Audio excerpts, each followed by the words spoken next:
বাংলা ডিজিটালে আপনাদের সকলকে স্বাগত। সঙ্গে রয়েছে আমি অমৃতা। আবহাওয়া পরিবর্তনের কিন্তু সম্ভাবনা রয়েছে আগামীকাল থেকে, কারণ বৃষ্টিপাতের সম্ভাবনা রয়েছে। বৃষ্টিপাত তো হবেই, তার সঙ্গে সঙ্গে কিন্তু পশ্চিমের জেলাগুলোতে ঠান্ডার আমেজ বেশ ভালো মতোই থাকবে। আরও একটা জিনিস বলার রয়েছে যে এই বৃষ্টিপাত সেটা চলবে শুক্রবার পর্যন্ত, মানে দক্ষিণবঙ্গের কথা আমি বলছি। পশ্চিমের জেলায় শীতের দাপট থাকবে, দক্ষিণবঙ্গে বৃষ্টি হবে। আজ কলকাতার বিভিন্ন জায়গায় ভোর থেকে কুয়াশা রয়েছে। কুয়াশা তো গত কয়েকদিন ধরেই আমরা দেখতে পাচ্ছি কুয়াশার দাপট রয়েছে, কিন্তু কোথাও কোথাও কিন্তু সেই কুয়াশা কেটে রোদ উঠে গেছে। রোদ উঠেছে, কোথাও কোথাও আবার মেঘাচ্ছন্ন আকাশও রয়েছে।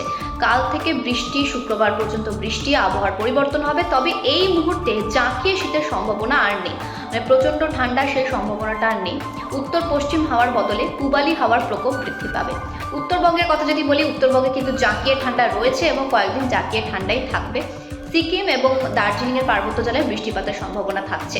পশ্চিমের জেলাগুলোতে যেরকম 9 থেকে 10 ডিগ্রি, 11 ডিগ্রি কোথাও কোথাও তাপমাত্রা রয়েছে, সেরকমই থাকবে।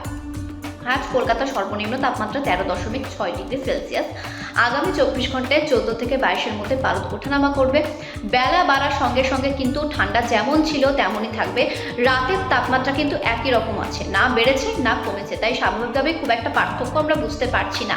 তবে এই যে বলছি ঠান্ডার আমেজ সেটা একই রকম থাকবে। হ্যাঁ, বৃষ্টি পড়লে আমরা শীতের রেশটা বেশি ফিল করতে পারি, বেশি অনুভব করতে পারি, ঠিক কথা, কিন্তু আলাদা করে কিন্তু উত্তরে হওয়ার প্রকোপ বৃদ্ধি পাবে না, আলাদা করে আর নতুন করে ঠান্ডা পড়বে না।